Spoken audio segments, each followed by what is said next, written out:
Assalamualaikum warahmatullahi wabarakatuh. Perkenalkan, nama saya Cucu Mulyati dari kelas A1 PGSD 2019.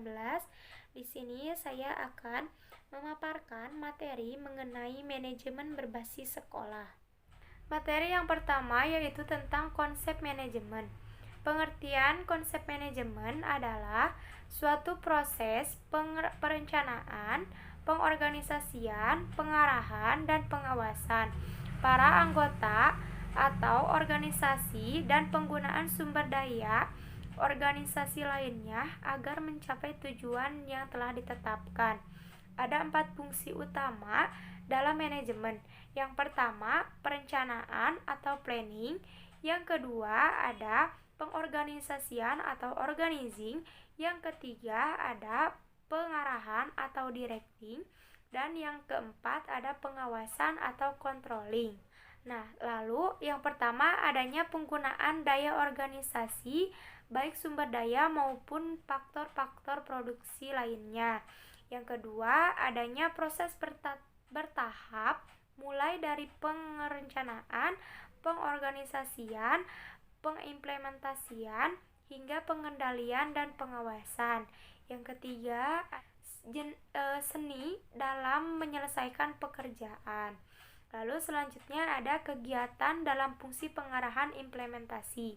Yang pertama yaitu mengimplementasikan proses kepemimpinan. Yang kedua, memberikan tugas dan penjelasan rutin mengenai pekerjaan.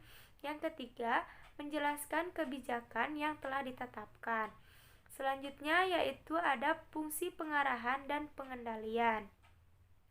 Proses yang dilakukan untuk memastikan seluruh rangkaian kegiatan yang telah direncanakan dan dapat berjalan sesuai dengan target yang diharapkan, sekalipun berbagai perbuatan terjadi dalam lingkungan dunia bisnis yang dicapai. Selanjutnya yaitu ada kegiatan dalam fungsi pengawasan dan pengendalian. Yang pertama ada mengevaluasi keberhasilan dalam mencapai tujuan. Yang kedua ada pengambilan langkah klasifikasi dan koreksi. Yang ketiga, melakukan berbagai alternatif solusi atas berbagai masalah. Yang selanjutnya yaitu ada pengertian efisien dan efektif. Efisien adalah sejauh mana yang direncanakan dapat diinginkan dan terlaksana. Lalu ada efektif adalah perbandingan antara hasil yang dicapai atau output dan usaha atau yang telah dikeluarkan atau input. Selanjutnya ada konsep manajemen berbasis sekolah. Pengertian konsep manajemen berbasis sekolah merupakan ilmu tentang upaya manusia untuk memanfaatkan semua sumber daya yang dimiliki untuk mencapai tujuan yang diinginkan secara efisien dan efektif. Selanjutnya, siapa yang membutuhkan manajemen? Yang pertama itu ada perusahaan atau bisnis, yang kedua semua tipe organisasi, dan yang ketiga semua tipe kegiatan. Lalu, mengapa kegiatan dibutuhkan? Yang pertama, untuk mencapai tujuan organisasi. Yang kedua, untuk menjaga keseimbangan antara tujuan yang bertentangan. Yang ketiga, untuk mencapai efisiensi dan efektivitas. Selanjutnya yaitu konsep umum manajemen berbasis sekolah. Yang pertama ada latar belakang. Ada 3 faktor yang menyebabkan mutu pendidikan tidak mengalami peningkatan secara merata. Yang pertama yaitu ada kebijakan dan penyelenggaraan pendidikan. Yang kedua ada keterpaduan penyelenggaraan pendidikan. Yang ketiga ada peranan kepentingan sekolah, khususnya masyarakat dan orang tua serta peserta didik selama ini masih minim. Selanjutnya yaitu tujuan utama penerapan manajemen berbasis sekolah di Indonesia. Yang pertama yaitu pemberian otonomi yang lebih luas kepada sekolah untuk meningkatkan pelayanan pendidikan. Yang kedua, meningkatkan partisipasi masyarakat dan orang tua peserta didik dalam penyelenggaraan pendidikan. Yang ketiga, ada mengembangkan kepemimpinan sekolah yang demokratis dan profesional. Yang keempat, ada mengembangkan teamwork yang demokratis dan profesional untuk layanan pendidikan yang bermutu. Selanjutnya, komponen manajemen berbasis sekolah, manajemen kurikulum, dan program pengajaran. Kurikulum dan program pengajaran merupakan pijakan dalam proses pendidikan yang diselenggarakan pada sebuah lembaga pendidikan. Lalu ada tujuan manajemen kurikulum dan pengajaran. Yang pertama, untuk mencoba pengelola perencanaan kurikulum pembelajaran. Yang kedua, untuk mengelola implementasi kurikulum pembelajaran. Yang ketiga, untuk mengelola pelaksanaan evaluasi kurikulum dan pembelajaran. Yang keempat, untuk mengelola perumusan penetapan kinerja dan pelaksanaan kurikulum kelas atau kelulusan. Yang kelima, untuk mengelola pengembangan bahan ajar, media, dan sumber belajar. Yang keenam, untuk mengelola pengembangan ekstrakurikuler. Yang ketujuh, untuk mengelola penerapan uji coba atau merintis pembelajaran yang direncanakan pemerintah pusat. Selanjutnya yaitu manajemen hubungan sekolah dengan masyarakat.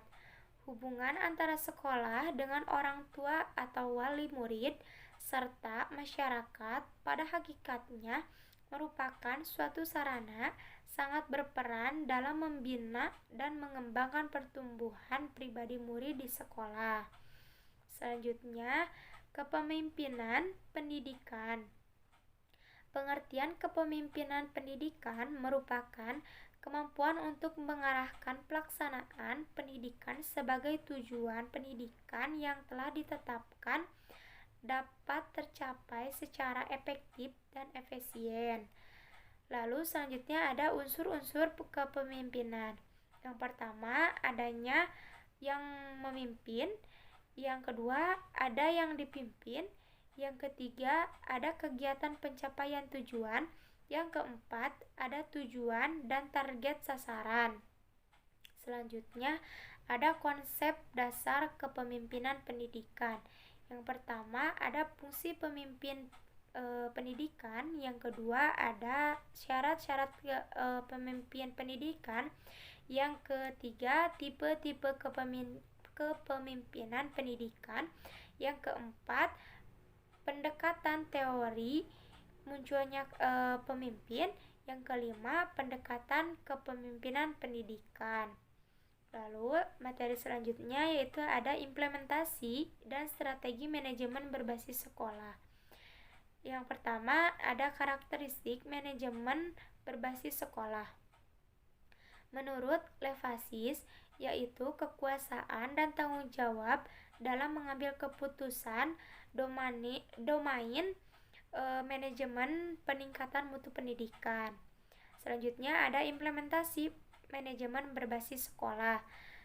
Berdasarkan tinjauan input pendidikan, yang pertama ada siswa sebagai masukan utama. Yang kedua, memiliki kebijakan tujuan dan sasaran mutu pendidikan yang jelas. Yang ketiga, ada sumber daya tersedia dan siap.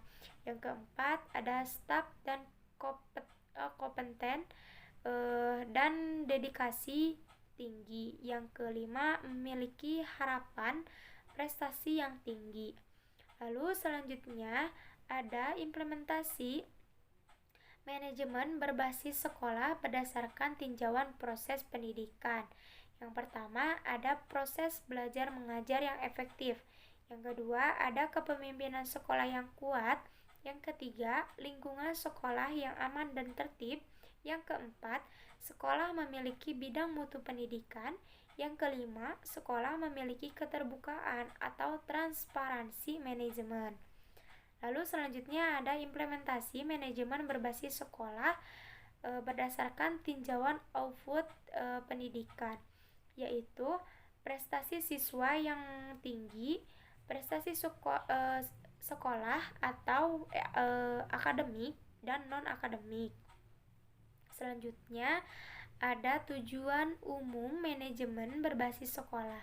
Yang pertama, meningkatkan mutu pendidikan. Yang kedua, meningkatkan tanggung jawab sekolah kepada orang tua, masyarakat, dan pemerintah. Yang ketiga, meningkatkan kepedulian warga negara dan masyarakat.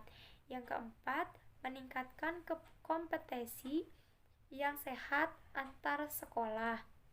Selanjutnya, ada manfaat manajemen berbasis sekolah. Yang pertama, kebijakan dan kewenangan sekolah membawa pengaruh langsung.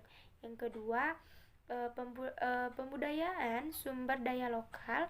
Yang ketiga, efektif dalam melakukan pembinaan peserta didik. Yang keempat, adanya partisipasi bersama. Lalu, materi selanjutnya yaitu manajemen peningkatan mutu pendidikan. Pendidikan yang bermutu merupakan kunci untuk membangun manusia yang beradab. Adapun prinsip pencapaian mutu pendidikan, yang pertama, menciptakan konsistensi tujuan untuk mengembangkan produk atau jasa. Yang kedua, adopsi filosofi baru. Yang ketiga, peningkatan sistem produksi dan layanan secara konsisten. Yang keempat, pelatihan dalam pekerjaan. Yang kelima, kepemimpinan lembaga. Yang keenam, menghilangkan rasa takut. Sekian pemaparan materi dari saya. Mohon maaf bila banyak kekurangan dan kesalahan. Wassalamualaikum warahmatullahi wabarakatuh.